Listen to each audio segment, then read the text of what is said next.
Hey, everybody. It's me, Tina, your host, and welcome to Flawed and Free, the fastest growing Christian podcast in the DFW. Thank you so much for joining us as we start our new Women's Empowerment series.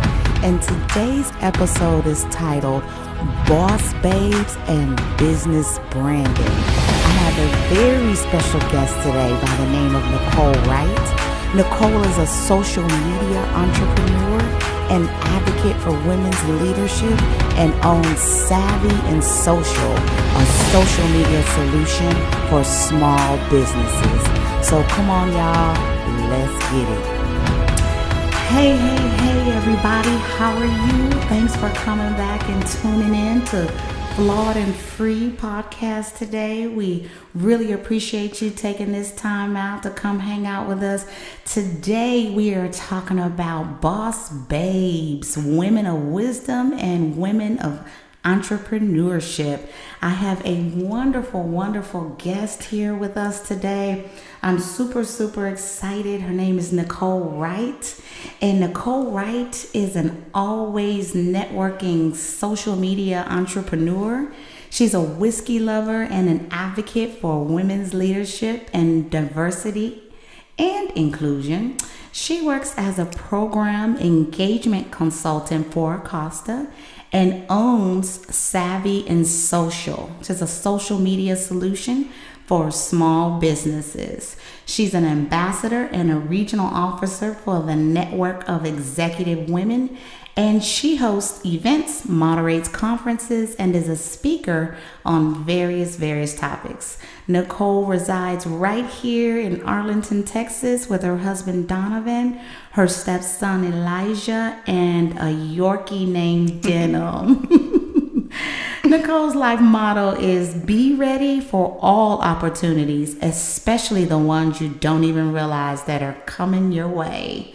So welcome, Nicole. She's actually a girlfriend of mine. Yay. And I met her through another friend of mine. And so it's been a joy having her in my life thus far. So I'm going to introduce her. Thank you, Nicole. Yeah, thank you so much. I'm super excited to be here with you today. Yeah. Hold on one second. Okay. So welcome, Nicole. Welcome. Thank you for joining us. Thank you so much for having me. I'm super excited to be here. Yeah. I'm so excited. So today we're talking about women in leadership. We're talking about women empowerment and women in entrepreneurship. And so one of the first things that I wanted to talk to you about today was what difference do you see in being an entrepreneur and actually working for an employer? Oh, that's a great question because I do both, right? Yeah. So I work in corporate America. I'm a program engagement consultant for a sales and marketing agency, but I do Savvy and Social, which is my social media business on the side. I think for me, because people have asked me in the past, do you see yourself doing Savvy and Social full time? My answer to that is I don't know, because I love what I'm doing for my clients for social media, but right now it's not at a point to where I can sustain my lifestyle. Like I like having my benefits, and I like having that salary that comes in, and I like all the perks of being able to do everything that I do because of my corporate job.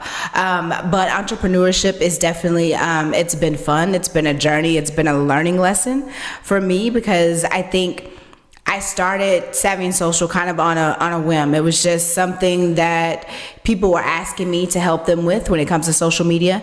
And so I told myself, I said, if I have 8 to 10 people in a 2-month time span that ask me something about social, whether it's a question, how to do this, what to do about this, can you help me with this?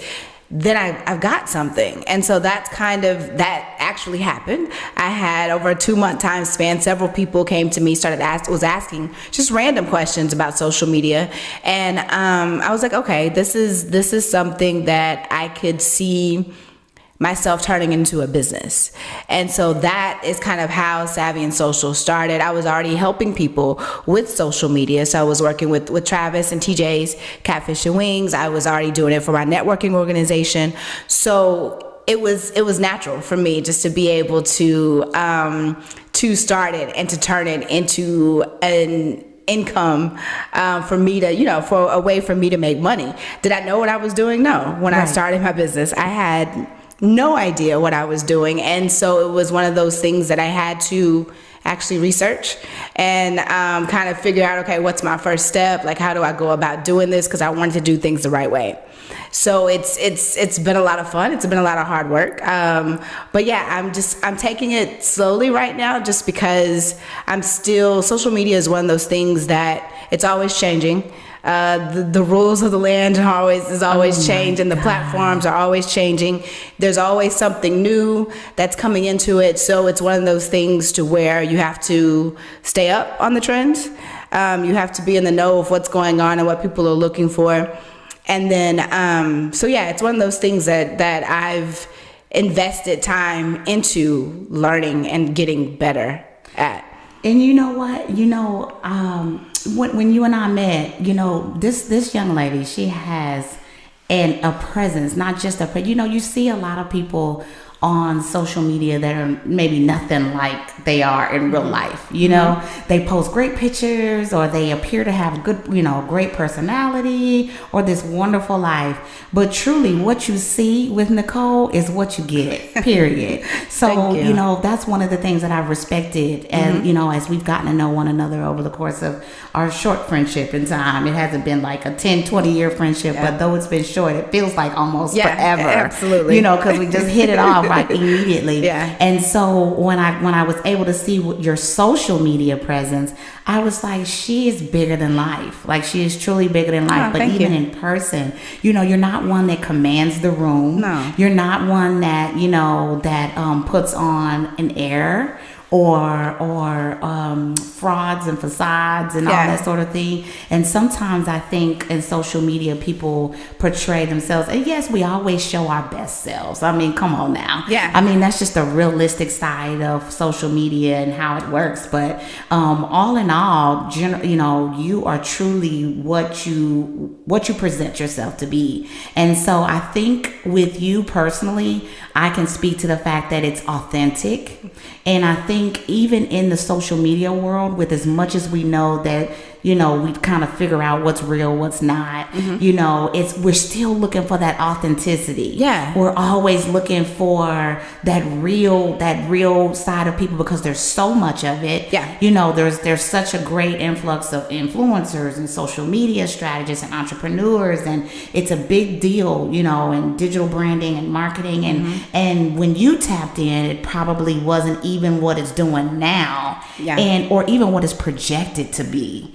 Because I'm new in the area. I mean, I'm like the old woman when it comes to, like, I can text and call and I can do certain things, but I watched you even in certain events. You will post something, click something. I watched your little fingers going, and you would like literally have it on a story with a tag and a line and a location. And I'm like, how did she do this so well? Yeah. How did you get so good at doing that? And just practice? Yeah, I mean, I started doing social media and before Facebook was even invented.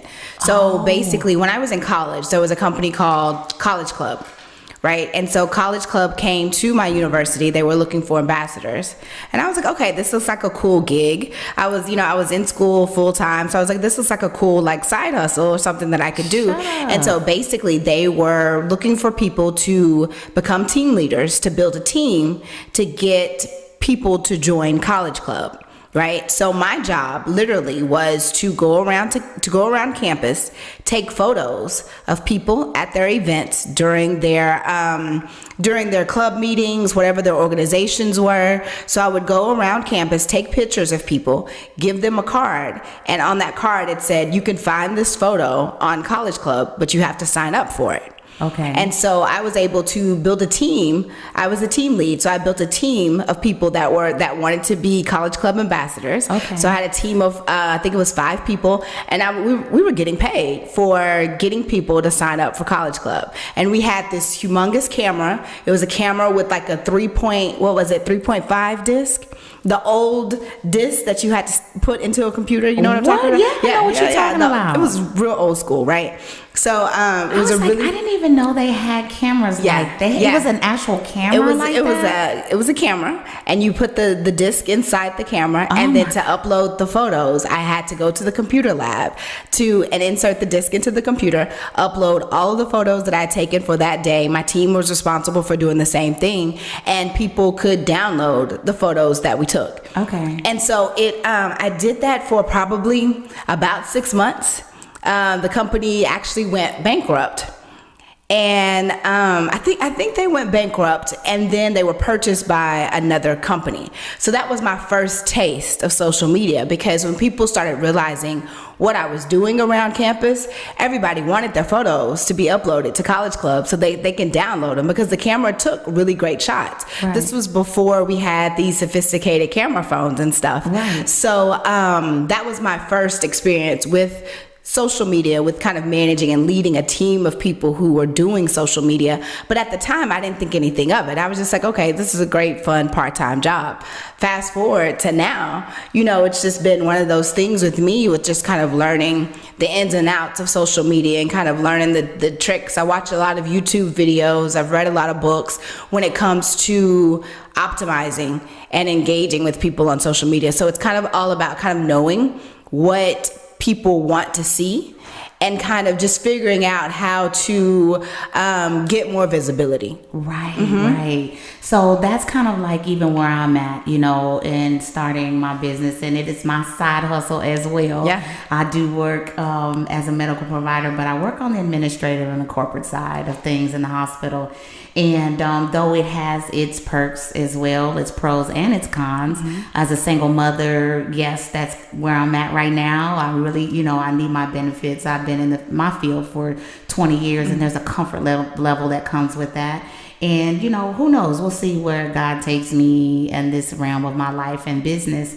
I hope very, very far, in the right time, in the right season. And so, talking about social media, though, I'm kind of in a place where it's real foreign, because I'm building my IQ, like I'm building my social media IQ, and it's overwhelming, right? When you have when you're the subject matter expert for something, then there's a comfort level that comes with that over time. And I think I had gotten to somewhat of a complacent state, and I think I did not begin to even put myself into coming out of that comfort zone until I got laid off. Yeah. And it, for the longest time, I had visions and dreams and ideas of being a business owner. I've known for years that I wanted to open up my own medical clinic. For anybody that's known me for a while, when I told them about some of my vision for my medical clinic, they're like, you've been talking about this for years, but there's a comfort, right? There's a state of contentment that you get in when you get into a business. And so when you get to where you're established and you start working and you become a subject matter expert in whatever area or field of expertise you're in. So stepping out into the world of entrepreneurship is foreign. It's scary. And I'm sure there's a lot of people out there that feel the same way. And so, what would you say to those that maybe are like you and I, that are doing both? How can they open up the door, to have the confidence to step out and maybe, if it becomes something big, fine, but to step out on, becoming an entrepreneur? And what would be the number one thing that you would suggest that they do?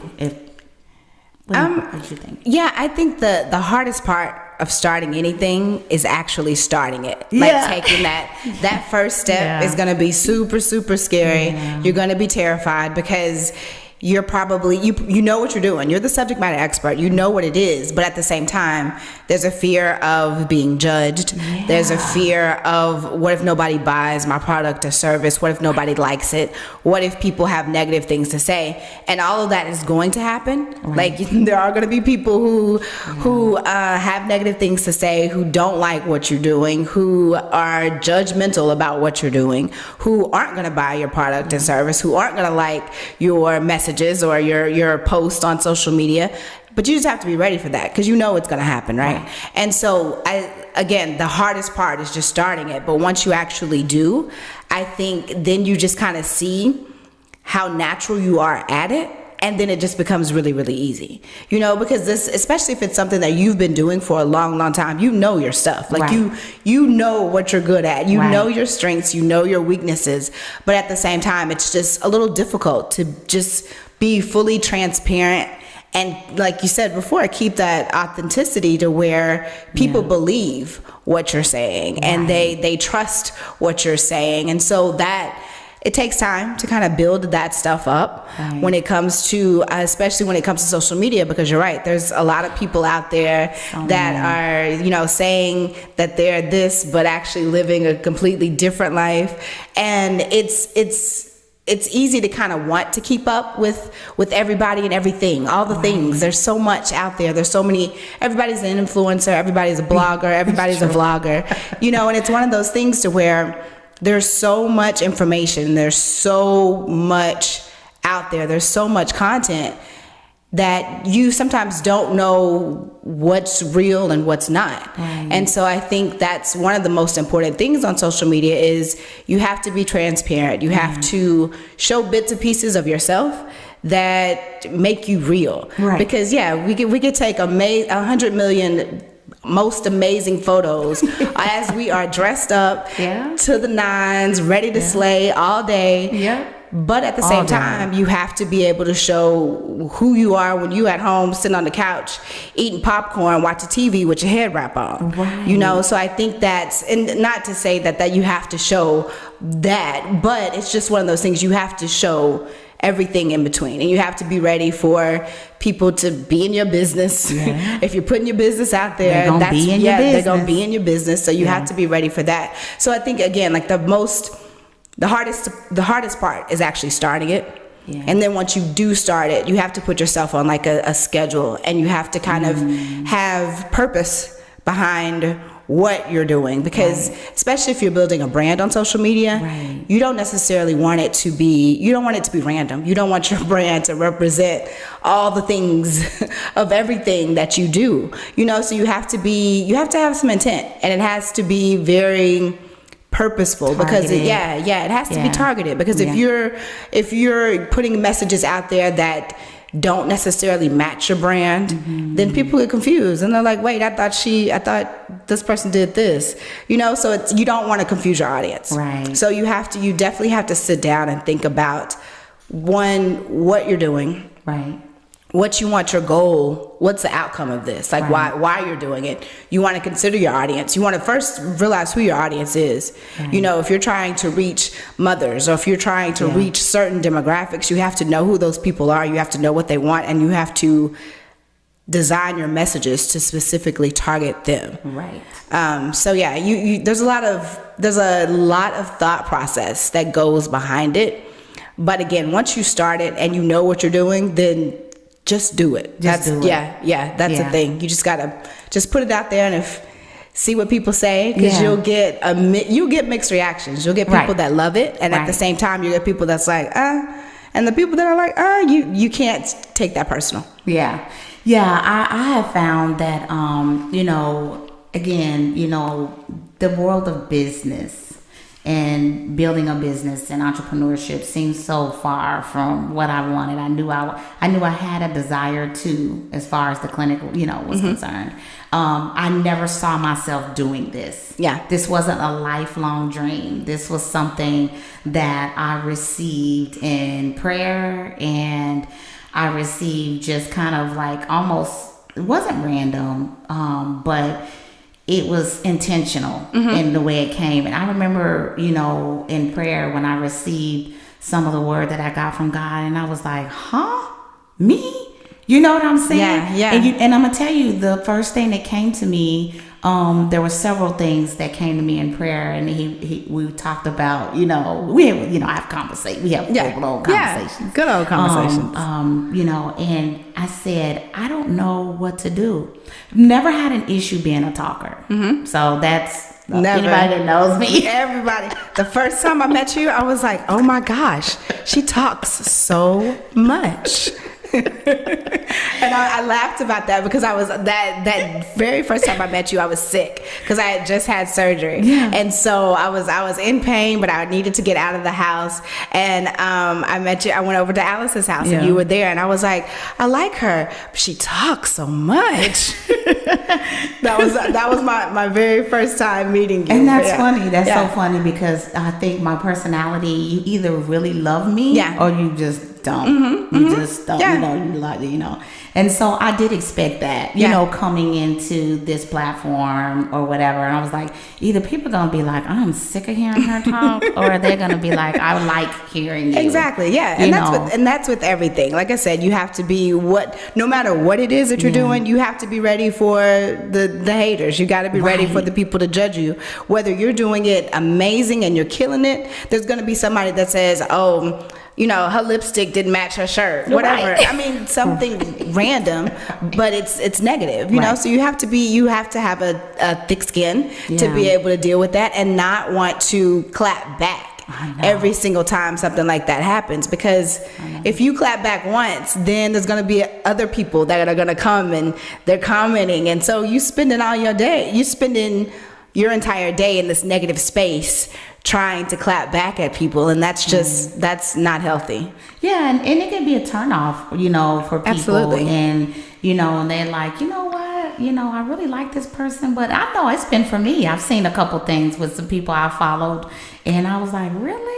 I mean, is that what we doing? Not that I'm judging them, but I was like, it's probably. But we do. But we can't. That's natural, right? We do. It's natural to judge and have your opinions about what people are doing, especially if they're putting it out there on social media. Because there are certain things that I wouldn't put out there just because I'm like, if my mom sees this, because my mom does not know Facebook from the book that's on the shelf. Like she's not on social media like that at all. Like she doesn't have the computer, she doesn't have internet, she has a basic phone.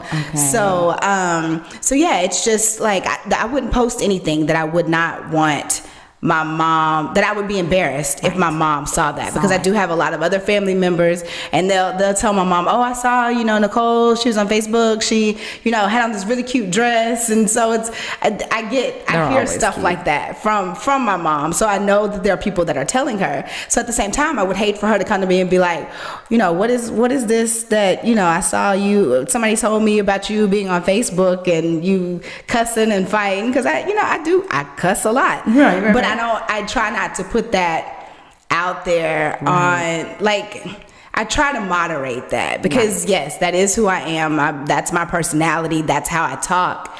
But you kind of have to have that switch to know when to turn it on and when to turn it off. For sure. That's actually, since, you just happened to mention it, that's been an area that I've worked on for myself. Because potty mouth, and when I got it honest, my mother she's it's like 20 times mine, and you get so used to that conversation. But as you evolve and you move into different spaces in your life, regardless of what you're doing, maybe professionally, when you put yourself out in front of the world, and people, like you said, we don't want to judge, but we do. And so literally everything you do, not that you shouldn't be yourself, but everything you do does kind of go under scrutiny. It does kind of go under a microscope. A microscope. I was about to say microphone. I'm looking at my microphones. And, it goes under a microscope. And so people do kind of pick out because people are looking for flaws. Absolutely. Right? People are looking for something to tear away, to maybe, make themselves feel better. exactly, or make you look bad, whatever their intention or goal is. And so I have become more conscious, this is what I'm going to say, about what I'm saying, not just on social media, on my platforms, or in my posts, but just as a whole, because people do judge. When people are making that decision, am I going to follow this person? Is this somebody that I can identify with? Is this somebody that I trust? Is this somebody that... And so that vulnerability that comes with people seeing you just for face value. It's like, okay, this is what I represent. This is who I am, and this is where I'm going. And at times things do change. They do evolve. And so as I continue to evolve, there's things that I used to do that I maybe don't do anymore. Absolutely. And so sometimes I think people do understand the transparency of it all. So that's part of why Flawed and Free is Flawed and Free. And that's why I came up with the name, because I wanted to meet people in that space. Because I think we're really afraid to be vulnerable and transparent to the world. And, with the world of marketing and social media and all of that, it requires you to literally be vulnerable and in front of the world. And so I did not want... I started hashtagging no fronts, no frauds, no facades. And I'm going to actually have a t-shirt. Nice. I'm working on some merch branding to actually have that. And it means a lot to me, because I want people to be comfortable in the skin that they're in. Truly, authentically, organically. I want people to know that it's okay to say no. It's okay to just say, this was okay for me. This might have used to be okay for me, but it's not anymore. I'm in a new space now. This isn't where I want to be. This is what I want. This is what I desire. And I think we stuff and we suffer in silence, because I see you, and I'm using you as an example, but not literally, but I'm saying you. I see these images and I see these things that I compare myself to. And in the area of social media, there's a spirit of comparison. There is. Right? There's a spirit of comparison. And depending upon your experience and depending upon where you are in that season of your life, I've even had to remove myself from social media at times, because it was not feeding an area of my life that I may have been struggling in or may have needed support in. And so, it can be healthy. You can have boundaries. You can be vulnerable and you can be transparent. But again, there's still some restraint that you have to use. And so that's what we're kind of talking about. Absolutely. Because here's the thing. Nobody is perfect. Nobody is perfect. No. So it's one of those things to where, you have your brand. You want to portray a certain image. You want to put out these positive messages. You want people to know who you are. But at the same time, you have to limit yourself in regards to what you put out there. And it's kind of like you said, it's that boundary, and you have to have that balance. Because I think that balance is really, really key, especially when it comes to you building a brand on social media, because there is that sense of comparison. There is that sense of, oh, she posts this on Saturday, but she's doing this on Sunday. So it's one of those things to where you don't want to put things out there that are fake, that are fraud. You don't want to be labeled as a fraud. But at the same time, it's just like people want to put their best foot forward, and everybody wants to have a good first impression, but it's difficult when you're going through things like you're struggling, like emotionally or financially, or there's challenges in your life, but you're smiling on Instagram and everything's roses and rainbows and unicorns, but in real life, it's suffer. And I think. And I definitely don't want to say that social media is the cause of depression or mental health issues. But I think a lot of times, especially when it comes to young girls, young boys as well. So when it comes to younger people, younger adults, they're looking at these influencers and these models and all of these people on social media that they aspire to be like. And they know the things that are going on in their life, and they're trying to mimic what these celebrities, what the stars, what the popular people are doing, but they can't do that. No, they don't have the means or the resources to be able to do that. So it's depressing because it's just like, this is what I want. She has this, she has that, she has this $30,000 bag, she drives this $500,000 car. I want that too. So how can I get there? So I think it's the we have to teach, especially our kids, the younger generations, because we have to teach them, what you see isn't always what it actually is. Like, you don't know what all the struggles that she had to go through to start. She has a successful business now, but you don't know all the challenges that she went through to get from point A to point Z. That she may even still be going through. Exactly.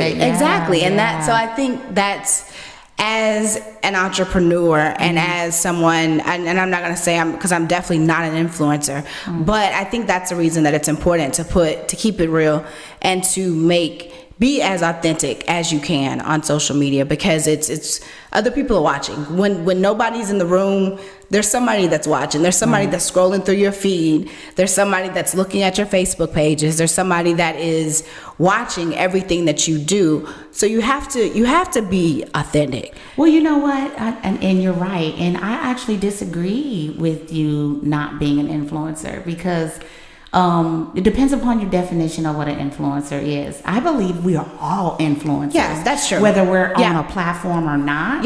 And because some of us are influencers in our families, some of us aren't on social media and don't have a podcast or platform or a business necessarily, but we all influence someone or a collection of people somewhere along the path of our lives. Now, whether that's positive or negative, I don't know. You know what I'm saying? No. But we are all. But you know what? We, if you've ever listened to any of my podcasts, my first one was Everybody's Got a Title, but what is your name?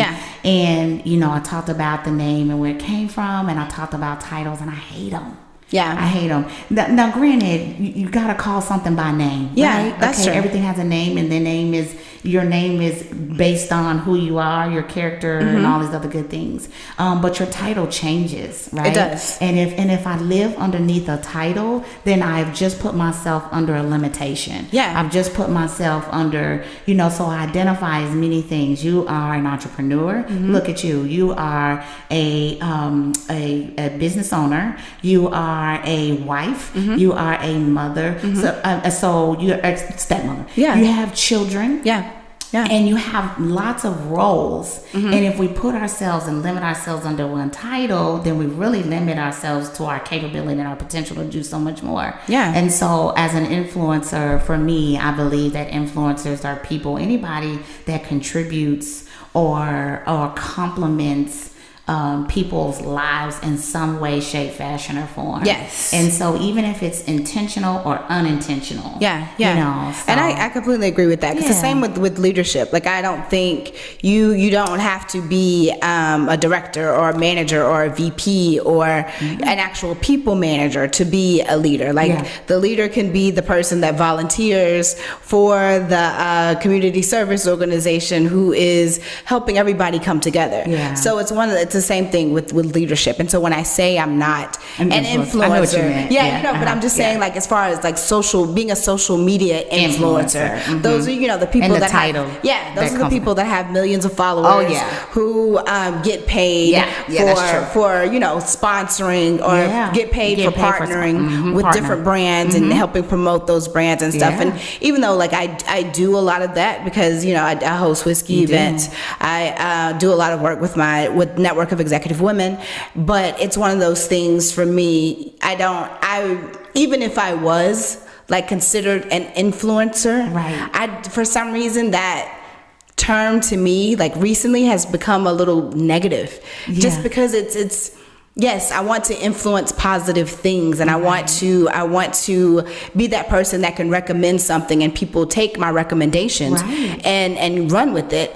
But at the same time, I think there are some negative connotations that have come with being an influencer recently, just because people are saying, I was just reading an article the other day when they were talking about influencers are entitled. Like they feel like they say, you know, I have so many followers, so if I come to your restaurant, can I eat for free? I need to eat for free, and I'll give you a shout out on my Instagram. And as an entrepreneur, you know the struggles of having to make money. Like you're not in business to sell or to have your product or service given away. Your goal is to make money. And so for an influencer to say, oh, I'll give you a shout out if you give me free food, they're like, no, like I don't need that. They've given it a bad name, and the social media title that has come with influencers and some of the abuse of power or fame or whatever they want to call themselves, sense of entitlement and all sorts of stuff. You know, they have not used it in a good, because true entrepreneurs are leaders. You know, and true entrepreneurs have a passion for what they do, and it's not really necessarily based upon the productivity, but it's based upon the need of the people, right? So you provide services and you provide goods and services that'll actually help somebody, right? And so that's the whole goal of being an entrepreneur, because you're fixing a problem. You have the solution to a problem that helps people. And so, like you said, there are people that their intent into going into business is not always, it's for their own self gratification. It's for their own way to build themselves and gain notoriety, and it's not for the people. But when you're an entrepreneur and you're providing a service to people that are in need, then it doesn't become work anymore. You know, and so influencers, like you said, that from the social media titling standpoint, have given it a bad name. And so you're right. I agree with you as well.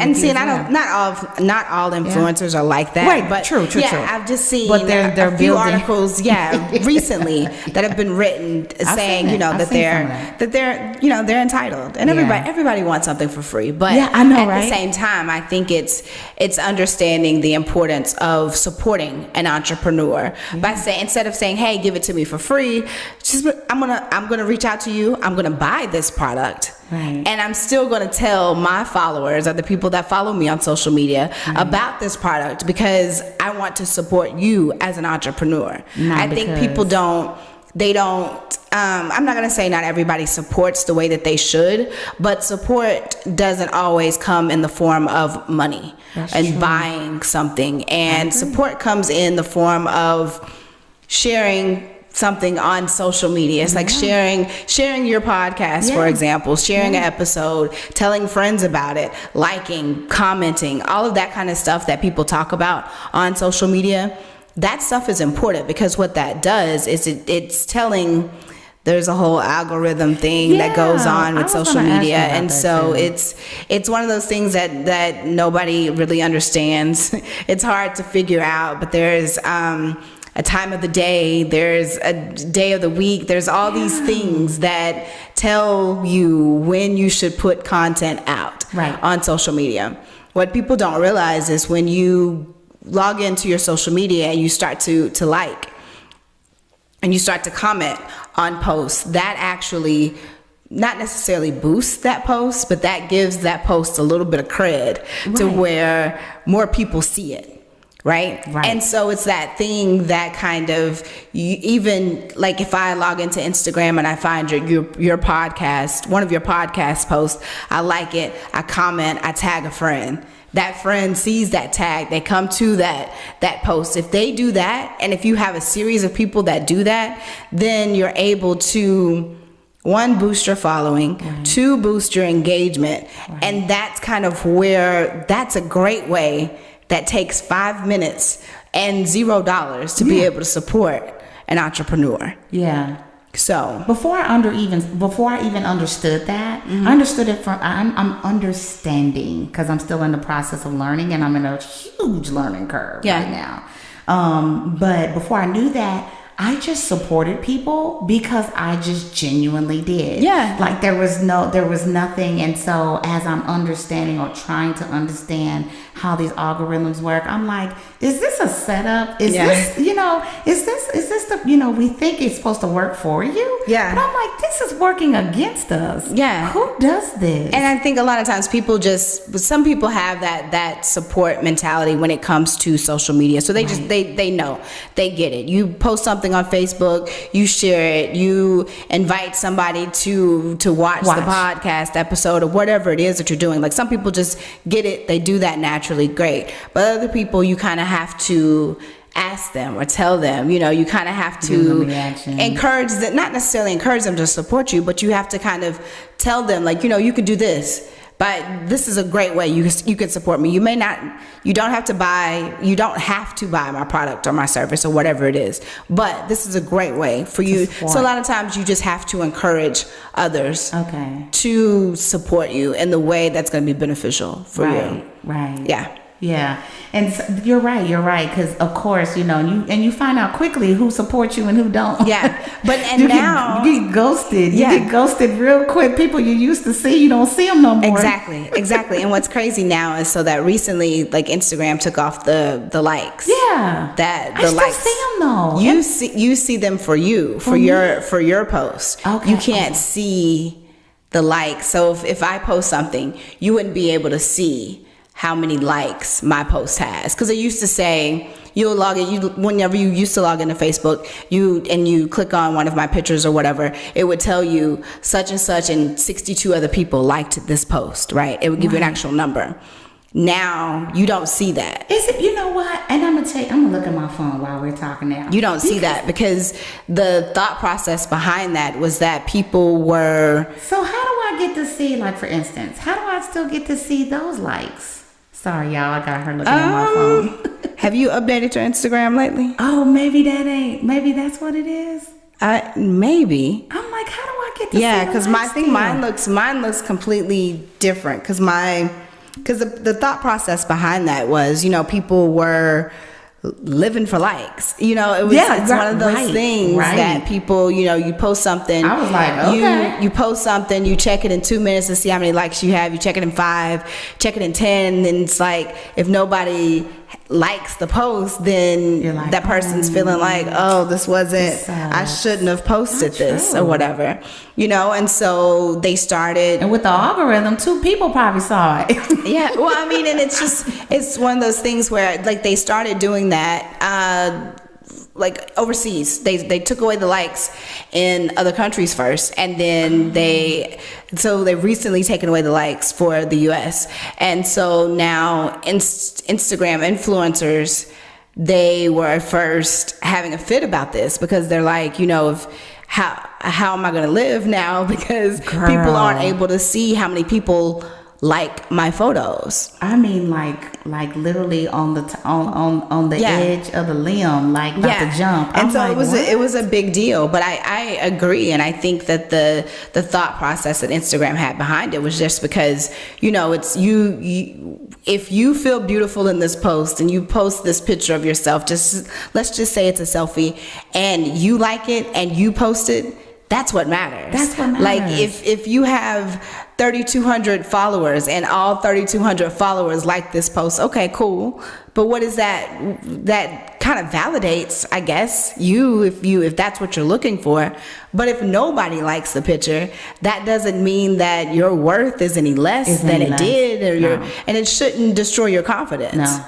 And so now you have to do a little work to see how many people have actually liked your own photos. So if you post something on Instagram now, you can see how many people like it, but you have to actually tap on the analytics, or you have to tap on something underneath the picture to be able to see that. Oh, okay. It doesn't show you automatically. Yeah, I'm not the most technologically savvy person. I'm really working on that because I have to now, because it's a part of business. Yeah, it's a lot. So like I opened up that analytics insight deal, and I was like, are you freaking kidding me? Yeah. And the crazy part is, I deal with metrics all day long. Yeah. That is what I do on the corporate side of life. So I understood like what this was, but at the same time, it was the other side of social media I had never seen. Yeah. I was just the person that posted something, hey, exactly, and the kids, and keep it pushing. Yeah. And so in business, it is the biggest way. It is the biggest marketing.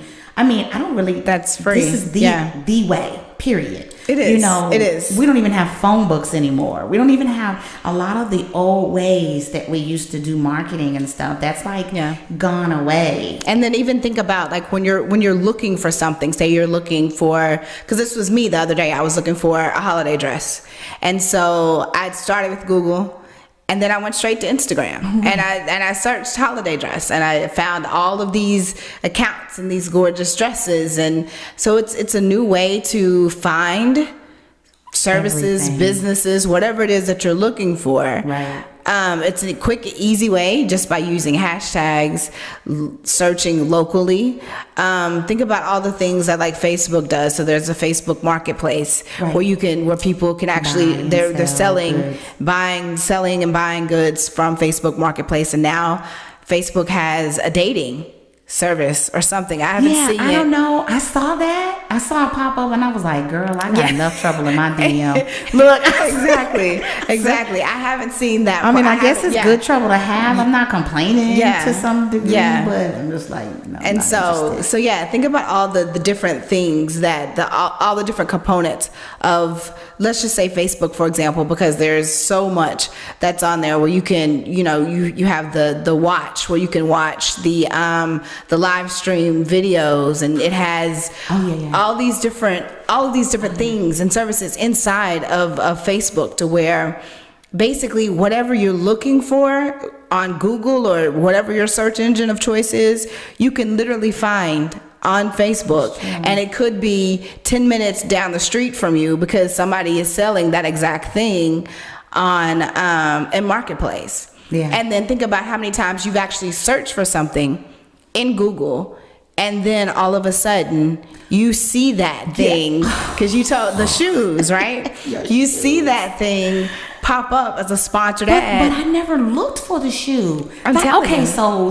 that was like, I couldn't wait to text you. I was like, it was your birthday. Brunch, yes. And we went to brunch, and she literally had these like fabulous shoes on, but she's a fashionista, y'all. When y'all go to her website, you'll see what I'm talking about. You'll be like, oh my God. Anyway, she had these fabulous shoes on, and I was like, oh my God, girl, those are so cute. They're so adorable. Yay. Go home that night, and we took pictures. Yes, we took pictures. But and your I told shoes you weren't in the pictures. No, but I told you the website that I got the shoes from. And in my text, I don't think it was in your text message. I think I said it.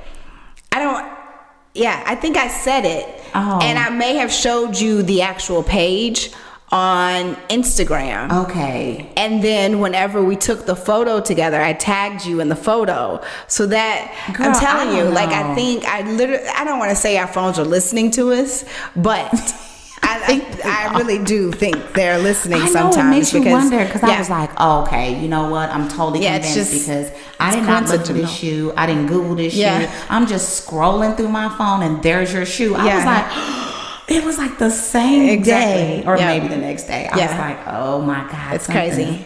Up with this. Yeah. So social media is becoming the way that people shop. The way that people look for services, look for businesses. Think about the recommendations on Facebook, because I search Google all day for different random things. Right. But if it's something that is super important that I'm looking for, I'm going to trust the responses and the recommendations from my friends. Right. So Facebook has a thing where you can go on and you can ask for recommendation. I'm looking for a photographer. Oh, right. and your friends will respond with the name of the photographer, their page, whatever it is, and you can choose from that list, because when you're looking for something that, like I said, that's that important, you trust the feedback that you get from your friends who have used that service before over you just Googling something and finding out their information. Right. Yeah. Would you in your savvy and social, would you consider yourself like a social media strategist, or how do you define your business? Strategist. Yeah, I help put together a strategy for social media, especially if I'm working with the client on a full-time basis. Because most of the clients that I work with, these are people that are on social media. They understand the importance of being on social media for their business, but they either don't have time or they don't know how to do it. Because it does take it takes a lot of time to actually build a brand on social media and get the followers and stuff up. So we'll just take my hairstylist, for example, Timberland Odin, at Timberland Odin on Instagram. So I started working with her because she specializes in short hair. She's in Arlington. And gorgeous, she had a ton of pictures, and like she was on Instagram and she was on Facebook, but she's a mom, she's a wife, she has all these other responsibilities, and she's behind the chair all day long. Right. And she's super fly too. And the last thing she wanted to do was just to go home, pick up her kids, go home. They have to do the homework, to do the dinner thing, all of that, and then spend a lot of time on social media to build her business. And it's work. Exactly. It is a whole lot of work. So basically I run her social media accounts for her. And so it's been a lot of fun, and just to see like her brand grow on social media, and then for her to get different opportunities. So she was featured in Voyage Dallas magazine. She's had interviews with what was it? There was another brand on social media that reposts short hair. There's several brands on social media that repost just short haircuts. So she's been reposted a lot of times by some of those super popular accounts. She's had interviews with different media outlets on her techniques, her styles, what she likes, what she doesn't like. So that to me it's been a lot of fun, just to kind of see her brand grow on social, and her business grow, because a lot of people, whenever she has new clients, she asks them, where did you find me? And most of them say either Style Seat, because that's how she books. So either Style Seat or Instagram.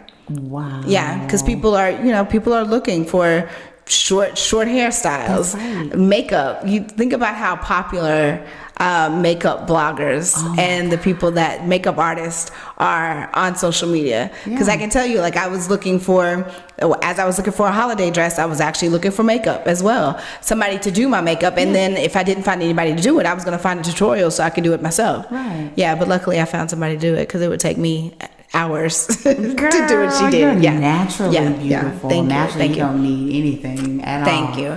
But so you got some receipts then. Savvy and Social got some receipts, girl. You better call it out. The power of social media is insane, because I literally, when I think about a lot of the opportunities that I've gotten personally for work, for my networking organization, all of that basically started through social media. So several years ago, before I was really, really involved in the network of executive women, they have an online webinar series called the Leadership Academy Sessions. So I was taking those sessions, and I was actually tweeting messages during those sessions about the session, and so I had one of the ladies within the network of executive women who actually work there reached out to me, and they were like, we saw that you were tweeting during the session. Thank you so much. And we started talking about social media, and then I attended one of I think it was a leadership summit. I actually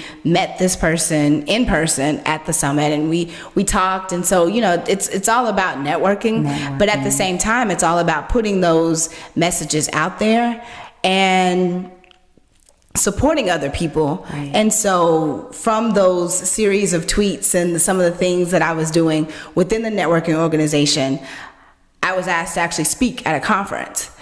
just because of that relationship starting from those tweets. Wow. So I was able to build a relationship with some of the women within the organization just by doing that. Like that one thing was the starting point for everything else that kind of snowballed into me speaking at a conference, to me, winning awards for social media, all of that. So it's just like you have to, you just got to put it out there. And you just won an award, didn't you? Yeah. So this year I was, so I'm the ambassador for my company for Network of Executive Women. Okay. And so I was one of the 2019 Ambassador Impact Award winners. Yes. Yeah. And so during that, that conference was, the Leadership Summit this year was in Atlanta. And so during the announcement of the award, they mentioned my social media work, because I'm still doing social media for our organization regionally. And then during the conference, I was the actual social media correspondent for the entire conference. So yeah, it's just, it's fun for me. And it's like I have all the tools. I'm on my phone all day. So I have all the tools and all the things to make it work. So well, it's exciting. Proud of you. Thank you. I mean, not that you even need me to tell you that, but it's an honor. It's an honor to be your friend. Yeah, thank you. And I hope and I pray that everything that God has for you, you receive that in an exponential form. Absolutely. Because you truly do deserve it. You're a great person. You're an awesome woman of God. But I just pray that everything that you put your hand to, that He truly, truly, truly does bless it tenfold. I take it. I receive it. Yes. God bless you. Yes. God bless you. God thank bless you. But thank you so much for coming and visiting today. Yeah. Talking about your digital media strategies and savvy and social and your work as a leader in women's empowerment with NEW. And so you can check Nicole out. Go ahead and tell them where they can find you. Yeah, so I do have a website. It's savvyinsocial.com. That just kind of gives you a little bit more information about what I do, like what my social media services are. I'm also on, of course, all of the socials. I'm at Savvy in Social 1, the number 1, on Instagram, Facebook, Twitter, and then Savvy Mrs. Wright. Again, Instagram, Facebook, Twitter, Snapchat a little bit. I hadn't really gotten into, there's so many more. There's TikTok. There's so many things now. There's so many websites and apps and things that people are on. But yeah, so I'm super, again, thank you so much for having me. Super excited to be here. And again, like excited to see all of this come into existence, because, whenever Tina and I first met, it was just, she was a medical service provider. Yeah. And not to say just that, but that's what you were doing. Yeah. And then you shared all of these ideas and all these things that you wanted to do. And I was like, you know what? Do it. Just, some things, sometimes you just have to stop. You have to step back, and you have to kind of evaluate what makes you happy and what's important to you. And I think when you do that, and you do that with purpose and with the intent of keeping yourself happy and making sure that you are doing the things that make you happy, then everything else falls into place. So, and a lot of times it's those times where we've been laid off, or those times where we're struggling at work, or those times where, things aren't going the way that we are expecting them to go, or wanting them to go, or think they should be going. It's during those times we find out exactly what our calling is. Exactly. You find out how strong you are. You realize what you can do with what you have and using your resources. And then you see what the vision is as far as what you are supposed to be doing. I agree completely. You just got to follow that. I made mention a little bit earlier about, I never did, go into detail. I like this to be about y'all and just about everybody out there. Yeah. But just real briefly, part of how I stepped out on faith and to the world of entrepreneurship was from a few old dreams and some new visions that I've kind of put together.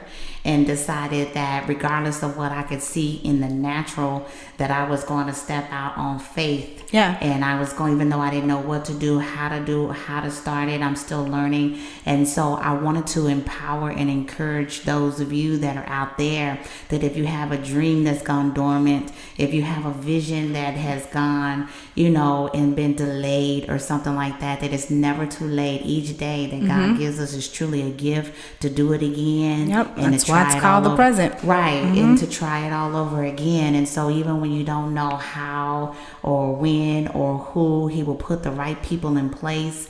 And if you just take one step, and then you'll get the next step, and then you'll get the next step, and it won't all be perfect, but you live and you learn and you grow, and you learn from those mistakes, and you just try it all over again. And so I'm even in that particular space, and I would have never imagined myself doing what I'm doing at the moment, but there's still so much yet to come. I have aspirations to do some public speaking, and I have some book aspirations as well. Put it out there. You know what I'm saying? Put it all out there, because people don't understand the power of their own voice as well. Because when you say things that, as far as what you want to do, and you share, now you can't share your vision with everybody, because not everybody's going to be able to see it and or take it and receive it in a positive way. But at the same time, whenever you put it out there in regards to what you want, you don't realize that that's you putting that into the universe, and then it coming back full circle. And it may be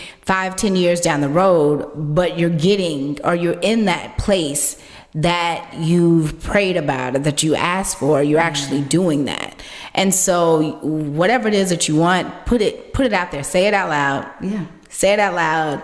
Tell your support system. Yeah. Don't just tell random people on the street, because that sometimes can backfire on you.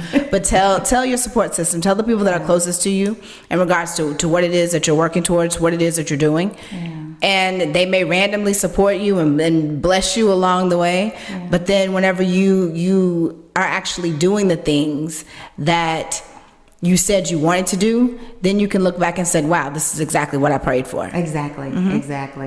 Yeah, it was a humbling experience for me. I've been in my field almost 20 years, not quite 20, around 18. And I have 4 degrees, glory to God, and a whole bunch of student loan debt. So you and me both. Let's not forget that. But I just looked up one day and was laid off. Yeah. And I'm a nurse practitioner, and I've been a nurse. I'm a nurse plus is what I like to call myself, because you never stop being a nurse. You have to be a nurse first before you can be a nurse practitioner. But either way it goes, I'm in a field where it was considered job security, right? It was like, oh, go be a nurse, go be a doctor, go be a lawyer. You will always have a job. And for those that maybe know about, that our nurses are not or whatever, that was just like one of those career choices. Yeah. You'll always have a job. I've even heard people say, you'll always have a job. Well, that's not true. That's not necessarily true. And so, businesses are just what they are. I work for a corporation. It is a business. At any given day, if they fold, then I fold. You get what I'm saying? Absolutely. And I didn't really truly understand. It was like, oh, I went to school and I have these credentials and I have these degrees and I have this experience. And I lived on that. It was like, oh, you can't tell me nothing. Can't nobody tell me nothing. Can't tell me nothing. Exactly. Yeah. Girl, I know when I hear this again, I'll be like, ooh, because I don't have a voice at all. But anyway, we love trap. Pretty girls love trap. Absolutely. All day. Anyway, Lord's still working. Leave me alone. But it was that really humbled me. Yeah. And I was like, whoa. Yeah. So you mean all these years of experience, all these degrees, and all of this, and I'm sitting here jobless? And with some of us that are working 4 jobs in corporations. Even when you are a 6-figure chick, I remember the day before I got to making 6 figures, and that was my goal and my aspiration in life. I was like, you know what? Because that was like the perceived goal 20 years ago. It was like, I want to be a 6-figure chick. I want to be, I want to be in 6 figures. And then you get there and you was like, this is it? Yeah, Look, that's all I get. No cookies. like, no. This is what I've been working my whole life for? To be here? I ain't no better than where I was.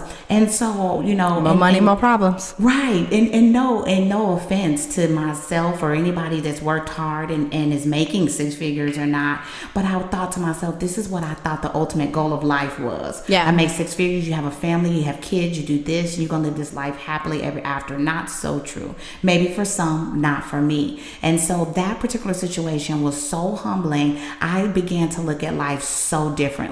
I was talking about those dreams that had gone dormant. I was talking about those thoughts and ideas, and it was because it was like, I spent all this money in school, I went through this, I did this, I need to stay loyal and committed to what I've started, right? And so I thought that I was going to retire. I may even still retire, still being a medical service provider, but I began to see life in a different light. And I said, you know what? There are some things that I've always wanted to do that I kept pushing in the back burner because the job and the career took priority over some of the things. And it was because it was fear. It was because I didn't know how to do it. It was because I didn't know who to reach out to. And I have almost been literally flooded with resources since stepping out on faith to start this business.